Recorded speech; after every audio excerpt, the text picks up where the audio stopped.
Hey everybody, how's it going? This is Seth Williams from the RE Tipster blog, and I'm here with Howard Zonder and Seth Drehle-Ewan. Am I saying that right? Did I get it right? Yeah. Sweet. We were just rehearsing that before we started this video here. But Howard and Seth are both in the land business. You guys don't work together on anything, do you? Necessarily, you're not in the same company, but you're No. land investors.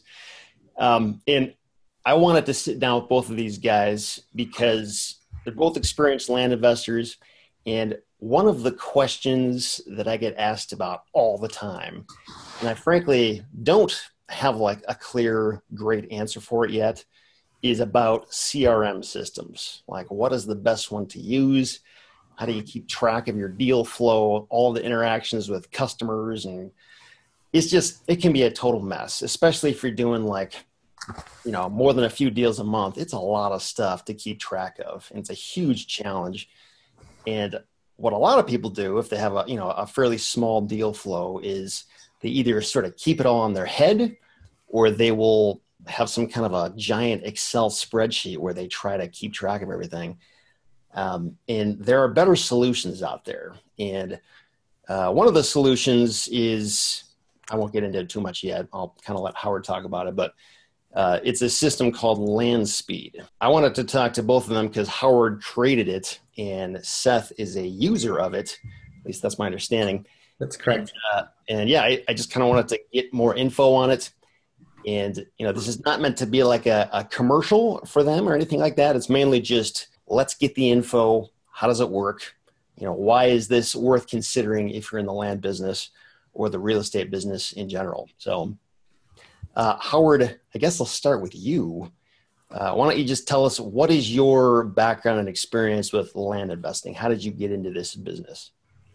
Sure. Well, I come out of a marketing background. I was with a global media company for about 5 years based out of London, doing a lot of traveling around the world. I was coming to an end in December of 2015. And I think like so many other people that end up coming into land, podcasts were really coming into their own at that time. And I was listening to a lot of different podcasts, trying to figure out what my next move would be. And I heard a number of different podcasts about the land business, and it sounded very interesting to me. And so eventually I found my way over to RE Tipster. And I listened to some of your stuff, and I also listened to many of the reviews you did of different programs, and that really helped me get started in the right direction.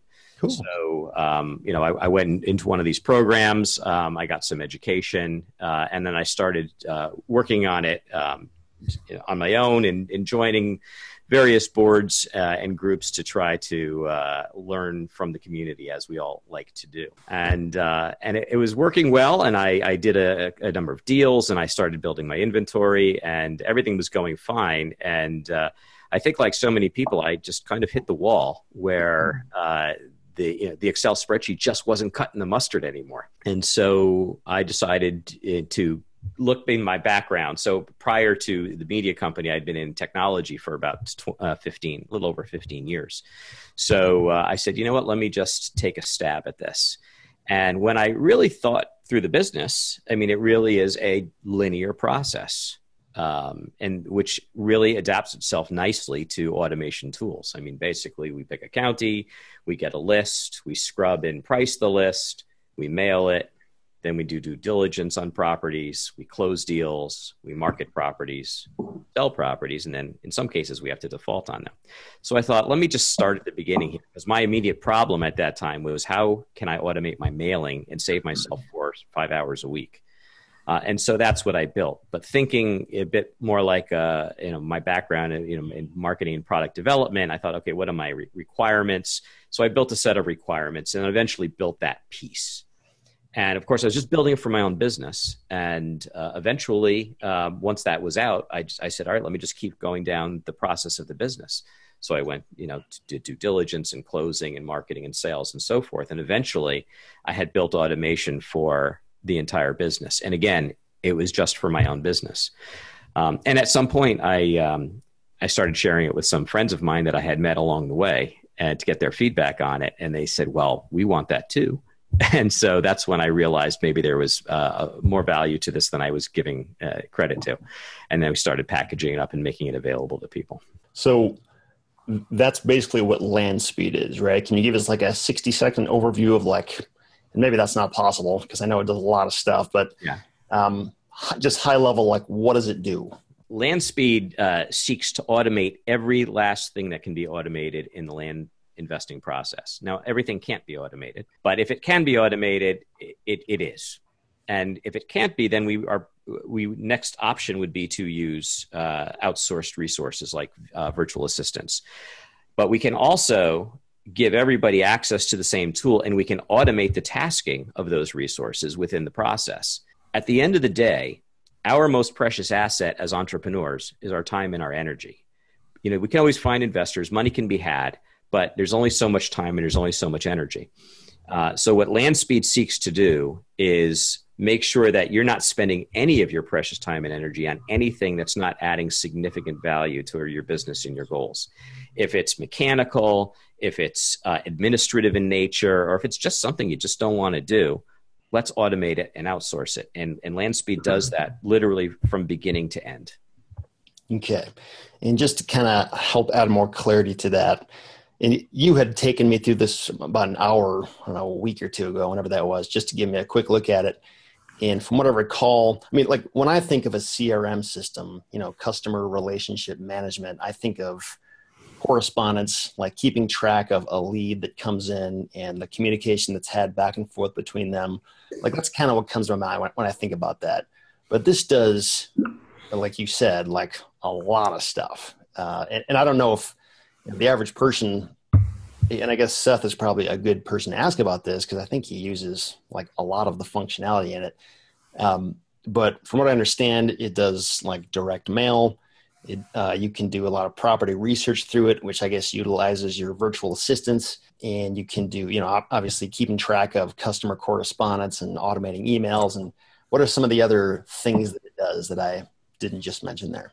Well, it will create all of your documents. It has calculators in it to manage everything from your costs to your pricing to your deals, specific deal calculations. As you say, you know, a CRM historically is more about that customer relationship management piece, and some people use that, you know, to talk about automation in real estate or in the land business. But you're absolutely correct.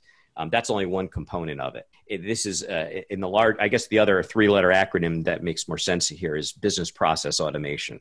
So that's what it is, with CRM being one component of it. But it's going to do everything from automate your mailings, your document creation, your customer management. It can automate your marketing. I mean, I can have once I bought a property, and if I've gone through the process the way it's designed, I can have it on my website, on my Facebook page, on Twitter, and on all of the other real estate boards that I want to. And it takes me personally less than 5 minutes of my time to do that. So almost anything you can imagine that you need to do within the process of land investing, it does it for you. So, you know, I know there's a lot of different CRM solutions out there that sort of try to be like all things to all people, or at least just kind of like a white box thing that lots of different types of professionals can use. But this is pretty different from that in that it was built specifically with land investors in mind. In terms of like why somebody would want to like pay for this, I know this is sort of done in Podio. I don't know, maybe you can correct me if I'm wrong, but somebody could do what you've done and create a similar machine within Podio and kind of just own it themselves. Why would somebody want to pay you? I think the cost is $200 a month. Is that right? Why would somebody want to pay you that rather than just sort of going it alone and figuring it out by themselves? Well, they can certainly try that. I mean, Podio's out there, and there are a lot of people who have attempted to build systems on Podio. Landspeed is more than Podio. I mean, Podio is one component of it. There's also the whole back-end automation that actually makes it work in an automated fashion, connection to third-party software, configuration of the third-party software so it works seamlessly with Podio. But if somebody has the skills and the desire and the time to do something like that, I mean, I know how many hours it took me to do it, but they're certainly they're welcome to do that. I've probably got, I don't know, 3 to 4 IT professionals that are Landspeed customers. And what they consistently say to me is, wow, I really understand how many hours it takes to put something like this together. So they are on it because, you can think of the phrase, just because you can do something doesn't mean you should do something. And from their perspective as IT guys, in knowing how long it takes to do something like this, they're saying, look, I can take that time and I can invest it into being a better software guy, or I can take that time and invest it into being a better land investor. I'm doing this because I want to be a land investor. So I think that's the choice ultimately people need to make is, where they want to put their time, because ultimately time is much more precious than money. And I know, like we've mentioned a couple of times, this is sort of built, specifically for land investors, that profession in mind. Is this kind of thing useful for other niches of real estate investing? Like could like a house flipper or a wholesaler or rental property owner come in and use much of this functionality for those kinds of things? I don't know. My guess, and I think it's a very reasonable guess, is that 80% of this would apply to other areas of real estate, but 20% of it would need to be modified. Mm-hmm. And so, actually, I would love to start working in that space and working with some people to figure out what a sort of a redesign would look like for that marketplace. But I think it's not a perfect fit because it was literally built from the ground up specifically for the land investor. Sure. And you mentioned just really briefly, there's lower prices for different packages of things. What are some of the lower prices? Well, there's one. And so people who are new into the land business and have not sort of gone through the entire cycle of buying and selling a property, and they're still in that growth curve. They're still, and they haven't generated revenue enough revenue to justify high costs. So for them, what I've done is I've kind of stripped off everything except the mailing automation. So they can automate all of their mail, have all of their data in one place in the cloud, accessible from any device anywhere in the world with an internet connection, all for $25 a month. Mm-hmm. So, I mean, which is like practically free when you think about what you're getting. When I mail, and this was one of the first things I wanted to try to solve with that mailing application was, it's almost impossible to manage a lot of data on spreadsheets because when you're doing in direct mail, you end up with a lot of different spreadsheets and you just can never find that particular customer that called you back in which spreadsheet is it in, which line is it in. Now it's in one place and it's searchable. So you just say, oh, it's John Smith. You put the name in the search window and boom, you've got all his information right there. So you can mail whether you want to do it in bulk or whether you want to mail every single day. It takes almost no time to do it and have all your data in one place for $25 a month. Yeah. And the data that this is coming from Data Tree. Is that right? You've got an account with them and that's where these lists the Data Tree piece is with regards to lists. So I create lists for people, county lists. Gotcha. I think a lot of people struggle. I mean, that's the first thing we all struggle with in the business is creating the list. And whether you get it directly from the county or you get it from Data Tree or RealQuest Pro or Agent Pro, you're getting this sort of raw data, which is hard to work with. It's got a lot of different columns with headers that people don't necessarily understand. So what I do is I sort of take all the angst out of it. I can take that data, I format it in a way that makes it look very easy to use. It's already scrubbed because I get the criteria of what people are looking for before I create the list. And then depending upon the data from the county, I can give them tools to actually price the properties quite easily. Yeah. So that's the Data Tree piece. But then once they have that and they start mailing, the mailing automation is the part that I was mentioning is 20. Sure. You took me through one of those lists, and I can say just from what I saw, it is very, very easy to work with and read and just make sense of it. It doesn't look nearly as raw as your typical list that you get from one of these list services. And I really liked, and I know this data isn't available in every county, but when it is available, just the uniqueness of being able to price things like blind offers based on, was it like sales comps in certain areas when they're available? Yeah, that's exactly right. So if a county provides historical sales data, and if there's enough to feel that statistically you're comfortable with that amount of data, The tool just automatically will allow you to calculate the average price per acre in the last 2 years in, say, a given subdivision. So once you know that, then you just enter, you want your offers to be 20 cents on the dollar or 25 cents on the dollar, and it just calculates your offer price per acre. So all you have to do is go into the spreadsheet, multiply it times the size of the property, and pull the formula down, and you can price an entire subdivision in about 5 seconds. Yeah, and I can't say, of every time I've ever done blind offers and every strategy I've ever seen in terms of how to price them, like that, when that data is available, is like by far the smartest way to do it. Like where you're actually kind of using some like real rationale on a per property basis to the extent possible. But I'd never seen that prior. So I thought that was kind of a brilliant solution. So well, thank you. And again, I know that's not something you can get in every county, but when you can, like you can't really beat that in terms of just really getting down to the value that you want. Yeah, the lists are available in almost every single county, but the pricing data is not necessarily available. Cool. Well, thanks, Howard. Let's switch over to Seth now.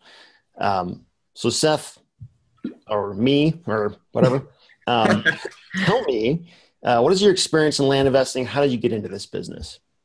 So back in May 2016, I graduated from Colorado State University.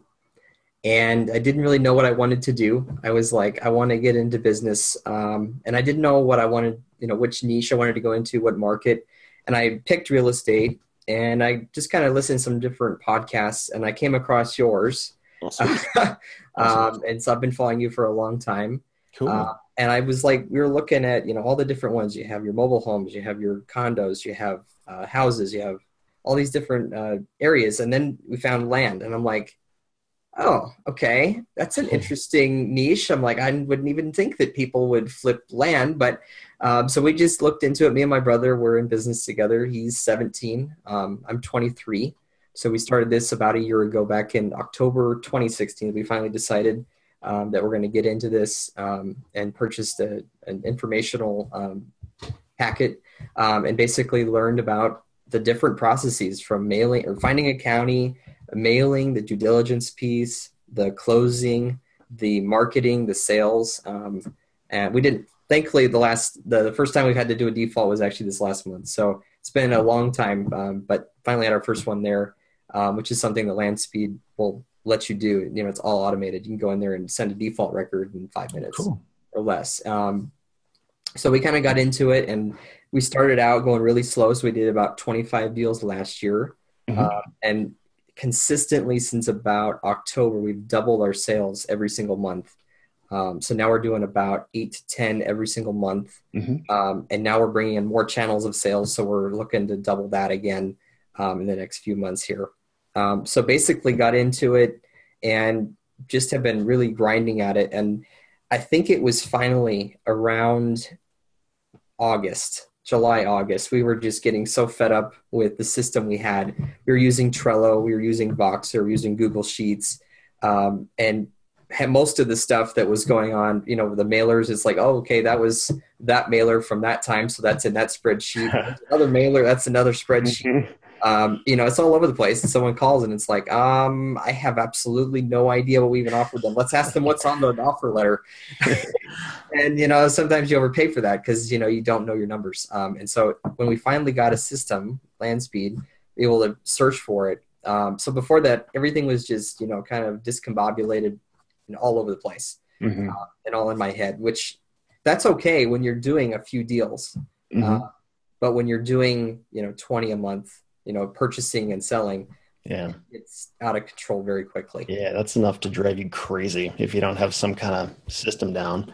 Exactly. So are you doing this like full-time or part-time, or what would you consider yourself at this point? I'm doing it full-time. And my brother, he's still in high school.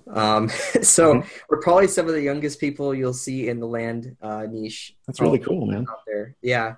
And so he's doing it part-time, but to be perfectly honest with Landspeed and what we have delegated at this point, 95% of our time is spent on sales. For the most part, everything is automated.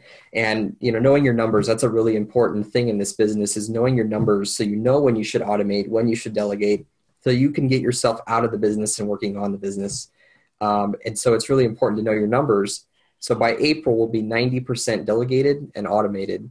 Right now it's 70%. The other 30%, is the marketing and sales piece. And so that's a piece right there that we want to delegate.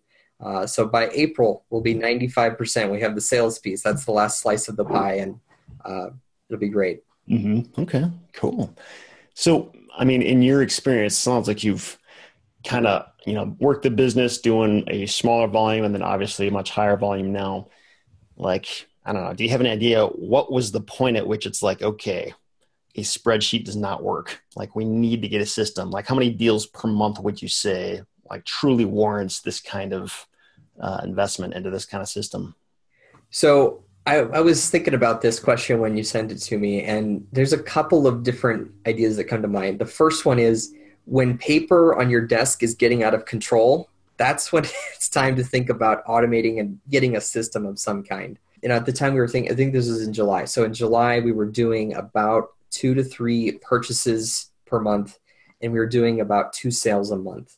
And so it wasn't really until we decided, you know what, if we want to scale this business, we have the income, we have the time, let's find a system that'll work. And we tried to create our own. And so this goes back to that question, if someone to go out there and make their own Podio system, you could spend 10,000 hours working on creating your own system, or you can just use something that's already available. So we knew we were in the business. We had enough money coming in that we could afford to pay for it. And we were doing enough deals per month, buying on the side, buying 3 to 5 on the buy side and selling 2 to 3 on the sell side. And we really didn't have a system to manage it other than, just these different softwares out there that are free. And when you get to that level where you can afford it and where you have enough deal flow where everything is getting out of control and you can't keep track of it anywhere, that's the one thing. We can do it anywhere. We can be, at a restaurant in Texas, or we can be here at the office. I know exactly what's going on in my business, and I can keep in contact with my VA team from anywhere. At that point where you're ready to start scaling up and, doubling and tripling and quadrupling your business, it's time to start automating some of this stuff. And I didn't think we would find anything out there, to be perfectly honest, because what I saw out there was, well, there's a piece for the sales, there's a piece for the marketing, there's kind of a piece for the due diligence and mailing, but it wasn't all in one place. And I found this, and I was blown away. And right after the demo with Howard, I bought it because I'm like, this is worth the investment. And I'm like, this thing will pay for itself within a month. And it, sure enough, it did. Mm-hmm. So cool. I think that's something to keep in mind. Yeah, a few questions come up just listening to all that. So I'm just curious, in terms of, you've figured out a way to effectively sell properties on a regular basis. What mediums are you using to get these properties sold? Like particular websites, or? So we're using Craigslist. Okay. And we're using eBay. And then we're looking at getting a couple more platforms, looking at Lands, and possibly doing Facebook paid advertising. Mm-hmm. Really the way you scale is by having multiple avenues of sales coming in. And so we've kind of realized that when you get one down, it's time to get into another one. Because mm-hmm. once you have the engines going on that one, you want to get the gears going on another one. And so those are the 2 main ones right now, but we're looking at adding a couple more so that we can start pumping those numbers up. Mm-hmm. Sure. Well, if you need any help figuring out what doesn't work on Facebook, I can help you with that. We've done Facebook before. I mean, we've the buy and sell groups. That's something we've done, but this whole Facebook paid advertising is a new domain for sure. Mm-hmm. Cool. Hey, you'll have to keep me posted when you get that nailed. I'd love to learn more about what's working for you. And if I heard right, you're talking about a default. So you're doing seller financing with some, yes, we do, about 75% are owner financing, and then we do 25% cash deals. And I mean, we did have the one default, but that's the one thing I was like, okay, so what do we do when we have a default? Like, most people don't think about that. It's going to happen. Yeah. It's not a question of if, it's a question of when. Mm-hmm. And using the other systems we have, we're like, okay, what would we do? And we didn't really have a plan. And when we got Landspeed, that was one thing that happened. It's like, okay, here's our first default. Okay, just take a deep breath. There's a button. It says default. You go visit it. You literally fill out the seller's information or the buyer's information, and you can literally send out a default record in less than 5 minutes.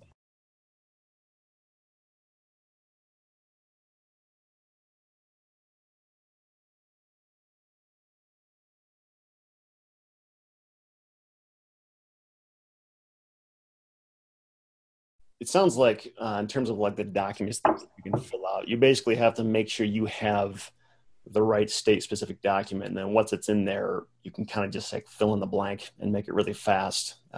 Is that correct? Yeah, that's correct. Yeah, I mean, it doesn't take very much time at all. To be honest, before we had this, it took us 2 to 3 hours to do a sale, get the documents together. Everything was manual. So it's like you take the document, the sale agreement, the promissory note, the land contract, and then you have all the different things you're going to put in there. And you had to go in there individually to each one and put them in. We didn't have anything automated. It was all manual. And I wasn't really happy with the fact that I get a down payment from a customer and I tell them I'm going to have the documents to them at the end of the day. I want them, it's right on top of mine. Let's get it done right now. Send it to them. You know, even if they're not available right now to sign the documents and they want to review them, at least they have it right there and then, instead of, oh, okay, we took the down payment at 8 a.m. this morning and I'll get it to you by 5 o'clock tonight. So, yeah. In terms of like payment collection, how are you handling that aspect of it? So I'll be upfront. So we use GeekPay. It's one of the best services out there. We tried, I can't remember the name of it. There's another one out there. Maybe you know the name of it. It's been out there for a long time. Zimple Money. And it was okay. And we decided to try it out. We got in through beta. So we got unlimited notes. So we get a better pricing deal than probably anyone out there. But it works like a charm. We use Actum for our ACH and we automate the payments through there. And then for credit card, we use Stripe. But there's several different options available on there. No, that's good to hear. I hadn't firsthand talked to many people who were using GeekPay, so that's good to know that you're having a good experience with that. If you were to like lose access to Landspeed today, like if you couldn't use it anymore, how important would you say this is in your business? I would say I use it several times a day at all hours of the day. Most of my VA team is in the Philippines. And so what I have on there is I get messages early in the morning, late at night, and the mid-afternoon. If I were to lose it, and I'm going to mention this, so it did happen recently, and Podio went down. So Podio went down for a couple days. But the difference between having Podio versus your own system is Podio is a $1 billion company.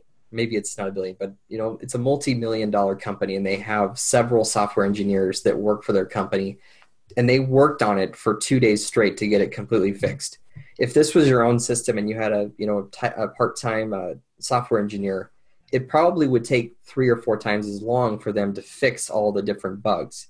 So it did go down for a couple days, and when that happened, we couldn't do any sales record. We couldn't do anything with the Podio piece, but we were still able to use the marketing piece, the sales piece. Even though it wasn't automated, we could still respond to leads coming in, and it was kind of a suck to have it go down.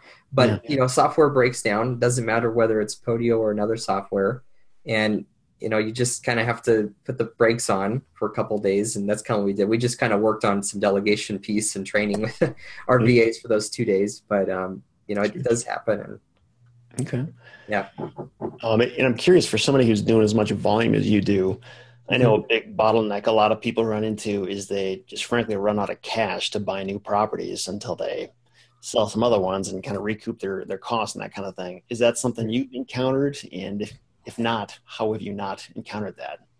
Yes, I have encountered that recently. So we just got into a new state. We got into New Mexico, and New Mexico is a little different from Colorado. So Colorado, the average purchase price is $1,000-ish above, or if you're in some of the more premium counties, you could be $2,000 or $5,000. Depends on where you are in the county or in the state.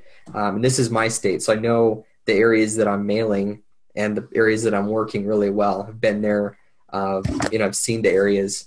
And, actually one of the counties I work, I go fishing there every summer. So I do know the property values are a little higher. So if you were just getting in, this is quite honestly what I would have done, is forget your backyard. I see this happen so many times. People are like, hey, I'm from Florida. I'm from Tennessee. I'm from Washington. Maybe Washington's okay. But, even Colorado, I'm here. I'm in the thick of Colorado. And I don't know that I would restart here. If I was to start, I would start where you can afford to put a lot of money down, but get a lot of property. And so we were able to do that in New Mexico. You can do that in Arizona. So get out of your comfort zone. If you're in your comfort zone, it's okay. Like we did plenty of deals in Colorado, but to take the same amount of money we did for 25 deals in Colorado, we probably could have done 100 deals in New Mexico. It really depends. I mean, I was telling Howard about a great deal. I'm getting property for really, really cheap in New Mexico because of the back taxes owed. And that's one thing I would have done is I would have said, you know what?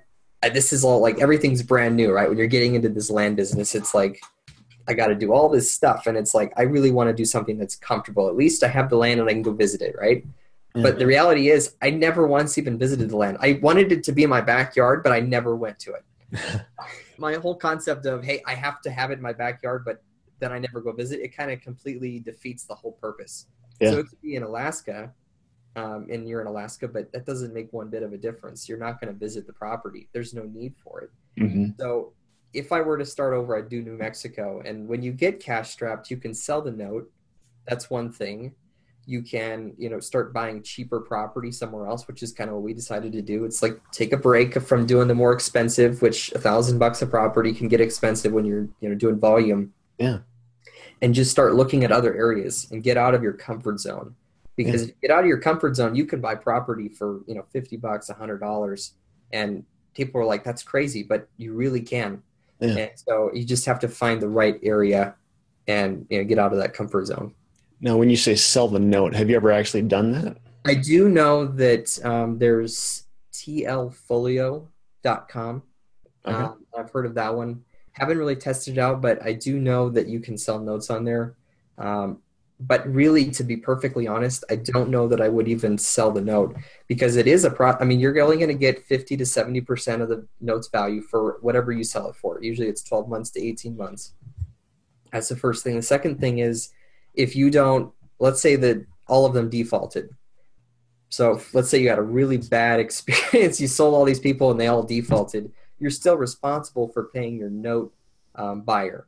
And so you really got to manage your risk. If you have, let's say, $10,000 in notes and you're out of money, then maybe that's not a good example. Maybe like 3,000. Let's say 3,000 in notes and you sell off 2,000 of them. At least you're mitigating your risk by having an extra 1,000 coming in, so you could cover if a couple defaulted. So, we haven't had that issue, but we haven't really sold a whole bunch of notes either.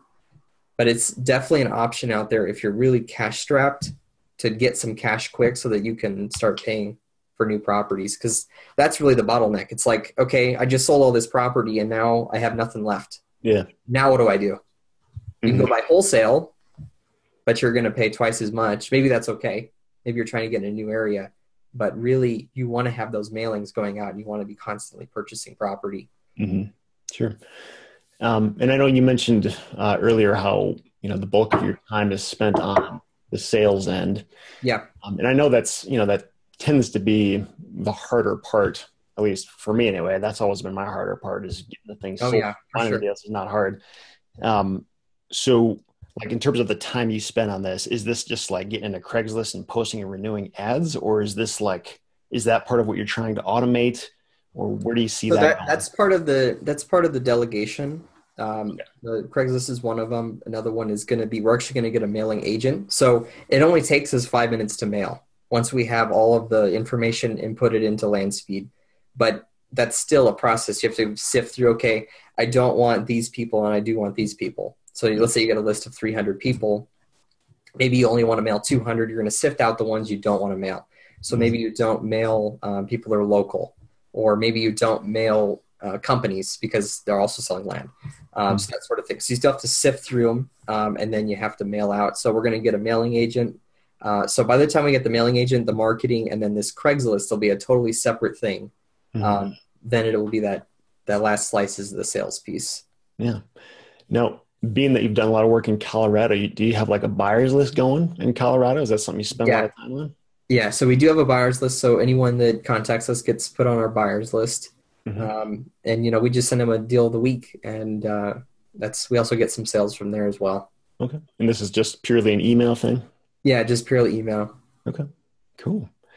The direct mail piece of Landspeed, basically the lists come from data tree, and then the mailing agent or the mailing service is click to mail. Is that right? That's correct. Yeah. So I don't personally take advantage of Howard's, I guess, list building service. If I was maybe early in the business, I certainly would. But now that I know my counties and the counties I want to work, and I'm really deep in these counties, I know exactly where to go get the information. I have a software guy that has built a way to grab that information very quickly. Mm-hmm. So really the only piece that I have is like sifting through the ones that fell through the cracks, because of course, when you get county data, things like, it's like a trust, like it says TR instead of trust. Yeah. Inc is IN, or, has IN period, something like that. And it just falls through the cracks because someone misspelled it. So that's the one piece you have to sift through and make sure you're mailing the correct people that you personally want to mail. Mm-hmm. We personally mail everyone except for the companies. Honestly, the companies out there, the people that are buying them to resell them. Yeah. So it's just a waste of a stamp. But yeah, so we could take advantage of that, but that's not something we do. And it doesn't take very much. It's a 20-minute job a week. And Howard, what is the cost per mail unit typically to do direct mail through? So at the moment, it's a one-page letter is 81 cents. A two-page letter is 88 cents. But very soon, in the next couple of weeks, we're rolling out a slightly new mailing process, very similar from a user experience perspective. But it's going to allow us to bring down mailing costs to about 58 cents for up to a two-page letter. Okay, that's pretty good. Yeah, so once we get to that, that's on a percentage basis. We're talking about a 30+% discount from where we're at today. That's going to be awesome. Yeah. Right now we're paying that 82 cents and, it's okay, but 58 cents, that brings down the cost quite a bit. One of the biggest expenses in this business is the mailing piece, for sure.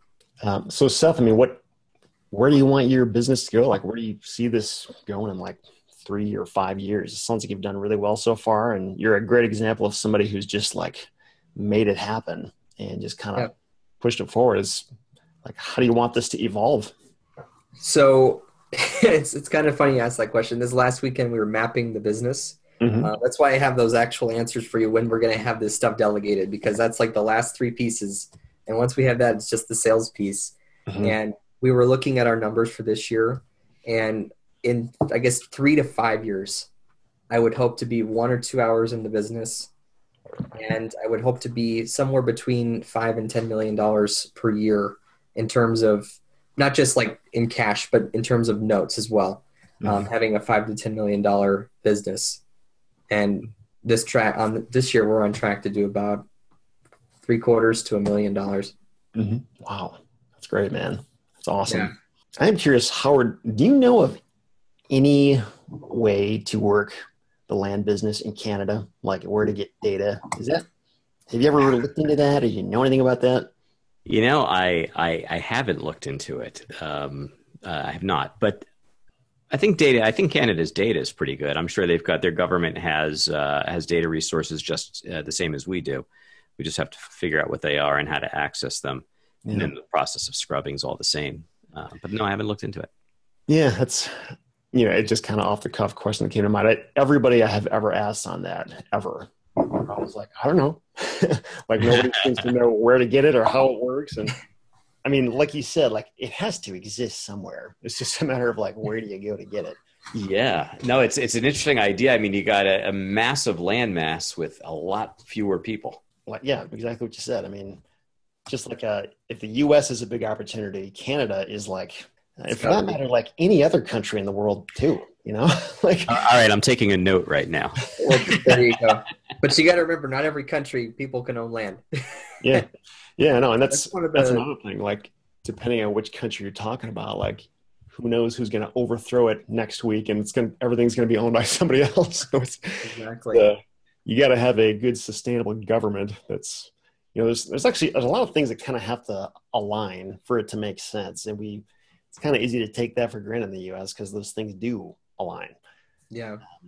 When I was in college, I studied abroad in China, and I studied Chinese. So when I was over there, it was like you can get a lease for, a yacht. There's no personal property ownership of any kind for real estate, or, if you want to put like commercial boats, those are in like a commercial kind of category.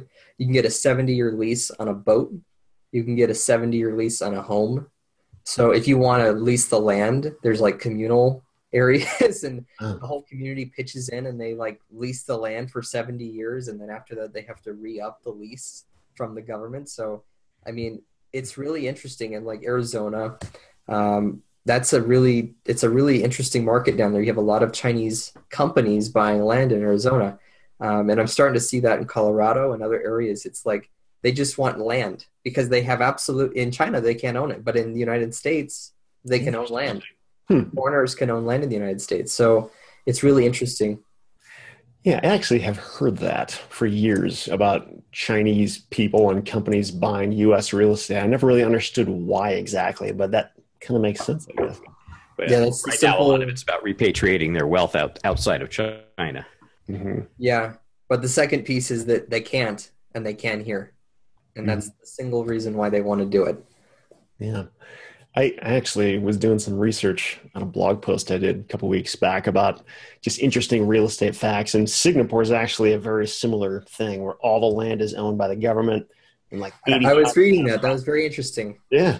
Yeah. And I don't know. I never thought of Singapore as that kind of country, but I don't know. According to the internet, it is. It's a small country, but it's really developed. More of a city. Yeah, more of a city. Yeah, there isn't really much of a land mass to begin with, so it makes sense for the government to control it all, I guess. Mm-hmm. We're talking like less than Rhode Island. It's really tiny. I'm curious if somebody is a cheapskate and they don't want to spend money on anything at all costs, and they're struggling to run their land business on their own with no real, formal CRM system to speak of. Do you have any suggestions or ideas for like, what is the best way to do that without losing your head? Or is there no way to do that? Like, do you just have to pony up the cash and pay for something?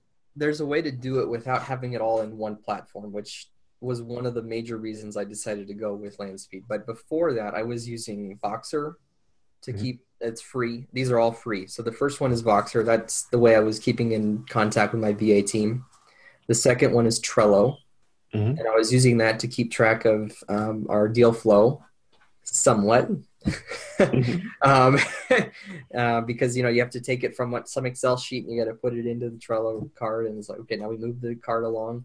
If you're familiar with Trello. Yeah. And then the other one was using Gmail. So, if you use Gmail, you have access to Google Sheets. You have access to a lot of the free services. And then, if you want to get an upgraded G Suite, you get 30 gigabytes and it's $5 a month. So I think if you use those three, you could manage your business on a small level and have some kind of competence of what you're doing. That's kind of what we did. We ended up migrating like 30 different Excel sheets and put it all into one Google Sheet. So at least we could somehow search the information. It just was not it's not like Landspeed. I'll just put it that way. It's all nice and organized, but in the Excel sheet, it's all just kind of laid out on the different spreadsheets. So, you could do it using those three things and, fill in the gaps with all the other stuff out there, but it's not manageable at a scale. When you're starting to scale the business, you got to think about how do you manage your VA team? How do you manage your team? How do you manage your resources? And if you have it in several different places, you're a bottleneck, because if you get a Vox, hey, they want to sell this property. Okay, great. I have to go find, maybe they have access to the Google Sheet. Okay. But then they go on to Trello. It's like, okay, now what do we have to do? This is not all automated. With Podio and with Landspeed, when you go in there, if a mailer comes in right now, it comes in, my VA team will get it automatically. They'll go in, they'll call the seller. They'll get the information in there. It gets put in and it'll immediately start phase 1 due diligence. They'll start phase 2. and it's all automated. So when it goes from phase one, the next person gets notified automatically with workflows. And then when it goes to closing, and then we go to closing, and that's when I get notified, hey, do you want to move on this property? Mm-hmm. So before, there was a lot of bottlenecks because I had to move the information around, or I had to, I had to find the different information and input it so that we could get it going again. With this, you can literally have the entire thing completely automated up to the closing, which is where I decide if I want to buy or not. And there's different parameters set so that if, hey, they owe too much in back taxes, or hey, we didn't agree to the negotiated price, or whatever it happens to be, then it just stops. And then I get notified, hey, we need to check this. Do you really want to buy this property? But if it meets all the parameters I set, then it's good all the way to closing. Mm-hmm. And once it goes to closing, then I take over with the marketing and the sales. Yeah. And how many VAs do you have, and where did you find them, out of curiosity? So I have a total of 3 right now. So we have an acquisitions, a due diligence, and then we have a paralegal to help out with our title and lien search. Mm-hmm. And so those 3 are all on the acquisition side, and I found them all on Upwork. Yeah, I'm actually hiring a VA on Upwork right now. I actually had really good luck with Upwork for a lot of years. These past few months, though, I hired a couple of duds for the first time that were just like terrible. Didn't work out at all. Yeah. Have you ever had any bad hires or bad situation? We were trying to get the marketing piece, at least the ones that we have that are down to a science. It's like, okay, here's the property. Here's what we need for the property report. Here's what we need to get the pictures. Here's how we create the map. Here is, what we need to do. We need to put up on the website. So we had that whole process documented, and we went through this hiring process, and we went through like 6 people. I'm like, you know what? Let's just wait a couple months. Yeah. I'm done with trying to get someone to do it. Let's just do it. And, that's happened with a few duds on there. Interesting. So in terms of like the training process, was it all just like in written format, or did you like record videos to show them how it worked? So we've done both before. I think having both is very helpful, but I also think doing that and then also having a call with them really helps, especially for the more sophisticated stuff. We have check-ins with our acquisitions team quite regularly. We do at least twice a month. But for like tasks like that, once you have them trained and they understand the entire process and you don't change it, you could literally just send them, hey, here's a new thing we want to add into the process, and just do a quick Loom video. So are these like full-time VAs? So I think our acquisitions person at max does 5 hours a week. Okay. None of our VAs go over 5 hours, which when you're doing Upwork, you have to be very upfront, because a lot of them feel like, hey, you're hiring me for a full-time job. No, not. This is how many hours you're going to get per week, and it's not going to be that amount. It's going to be between this number and this number. So it might be 1 hour this week, and next week it might be 5 hours. Yeah. So, yeah, I really highly recommend Upwork. I've used Fiverr before. I think if you're doing some project-based, assignments that you want them to do, Fiverr is a better place to go to. But if you want someone long-term, like let's say you're going to have a lot of mini projects for someone to do, but they're not necessarily going to be every week, but maybe once a month or a couple times a month, Upwork is definitely a better place to go. That's kind of, I guess there's a third or a fourth VA, which is our software guy. And whenever we need new software for counties or, we have some new ideas, we'll throw a project at him and he'll get it done. Yeah. And how much are you paying for these VAs? So per month for all of them, total, or just per VA, I guess. Per VA. So it really depends. So our acquisitions manager is $12 an hour. Our due diligence is $5. Our paralegal, it really depends on the project because it's project based. So if it's, a 100 parcel deal or a 20 parcel deal or a 5 parcel deal, she decreases the price down, but it's usually about $20 to $30 a property. Okay. And then projects for our automation software, $20 to $30 a piece. And when you're doing your direct mail, are you doing blind offers? Is that how you're? Yeah, blind offers. Yeah. Okay. And we don't do 2-page. We do 1 page. Okay. That was another mistake. I think in the beginning when we did the mailers by hand.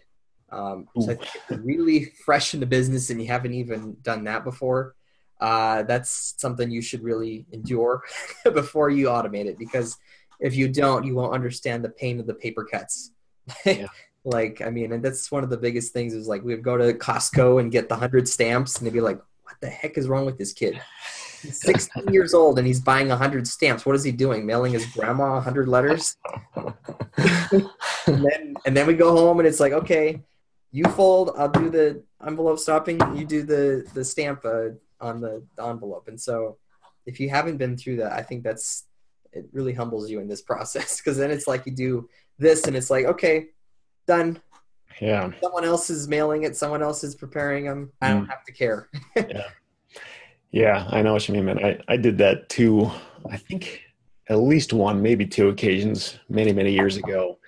And oh my word, like it almost killed me. Like it just like, I don't know, like it wasted an entire weekend of time just doing that. Oh my God. I know the feeling. Just a horrible, horrible use of my time.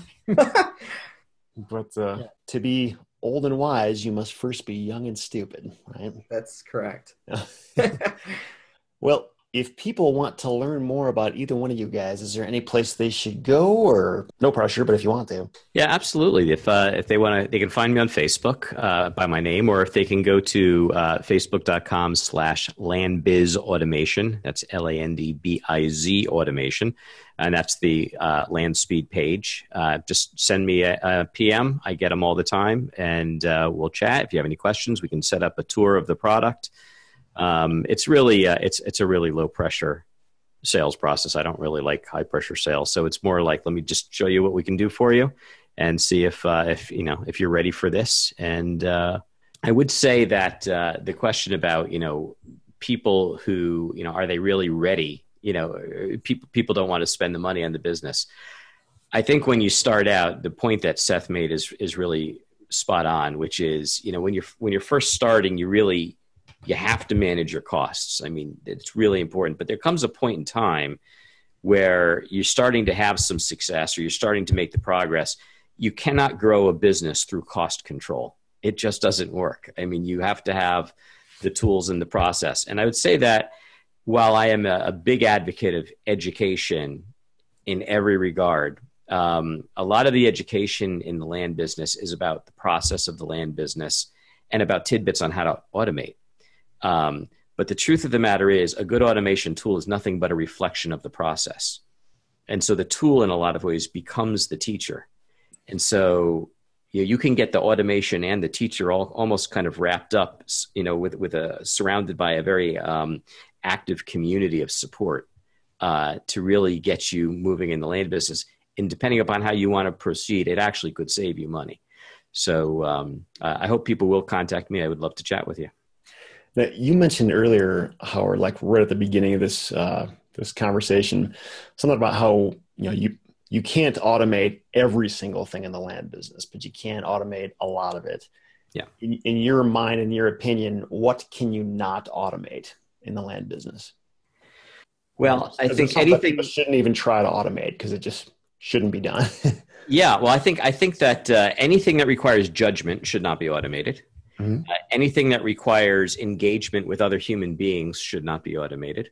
Mm-hmm. Things like due diligence should not be automated. I mean, we've layered on top of Landspeed a due diligence service, and for just that reason, because I found in my own land business that if I had all the raw data in front of me, I still couldn't necessarily answer with great confidence the two most important questions to me, which are, does the property have a clean chain of title, and are there any open liens on the property? That requires knowledge of a lot of legal documents. In a complicated case, there could be a lot that I just don't know how to do. So I put a team of title abstractors together who do this for a living, and we got them access to the data so they can pull the documents. And we do all that, and they can go to the county, they ask the questions, and we make sure that we deliver really what's like a full title search if you went to a title company, less the title insurance. Those are things that I would never trust to automation. At some point, you just have to have somebody who understands what documents mean and how to do the research. Yeah. So, but anything that's a repeatable process, a mechanical process, an automate or an admin process, that can all be automated.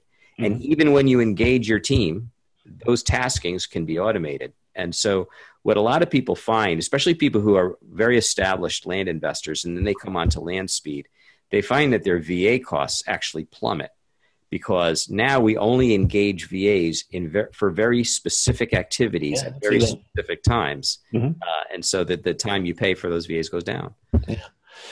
Yeah, I can totally see that. And it's interesting. I actually just put together a case study on a property I recently sold, and it was one that was like kind of hard to sell. Like, it took me a while, a lot longer than I thought it was going to. But one of the lessons I learned from it was just that, like, there are some things you just don't really automate. Like, I had basically gone for several months through the motions of, posting on Craigslist and renewing stuff, and basically just trying to click buttons to find my way to sell these things. And it just wasn't getting the results that I was looking for. And it wasn't until I picked up the phone and started thinking outside the box and calling local builders and doing things that were beyond that the sale actually happened. And, not saying that's always going to be the case, but in this case, if I was dead set on only automating and doing nothing else, I would probably still own that property today. Still own it. Right. Exactly. So I think it's just an important distinction to realize that, as great as the concept sounds of just being able to sit on the beach and click buttons and have money pouring in your bank account every day, like, it's just not that simple. There are some things that require human attention, and I'm sure you guys have both experienced that. Anybody who's like really made it in the business, it's an undeniable fact. So it's just important to recognize that and not try to, shoehorn everything into automation. And passive income is not completely passive. Yeah. There is work that has to be done. Mm-hmm. Yeah. Seth, do you have anything else you want to share before we wrap this up? I don't think so. If people want to reach out, you can find me on Facebook. It's Seth R. Drehle-Ewan. It's DREHLE-EWAN. If you want to check out you can check out our business page too. It's DeBros Land. So you can check us out. You can ask questions about Landspeed. Happy to discuss anything, because we were probably one of the first early adopters. I would say we got on in August, and I'm not sure when Howard first released it for others to join, but maybe you could speak to that, Howard, but it was in that time frame. So, when we got on, it was like, we went from like literally, this discombobulated situation to having some control of the business. And as the months have gone on, the product and service has established a much more in-depth, integration of different pieces of the business. And, we just continue, like, you get there's a bunch of free software that's included with it, but it's integrated with Podio and Landspeed.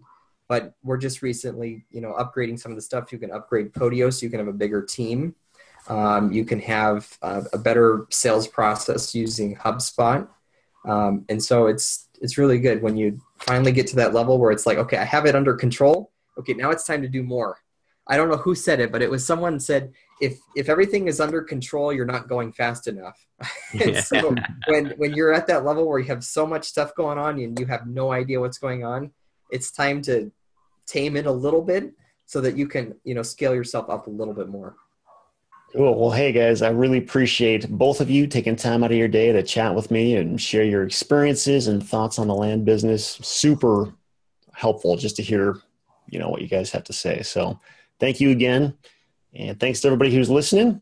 And hopefully somebody out there found this beneficial. So thanks again, everybody. And we'll talk to you next time.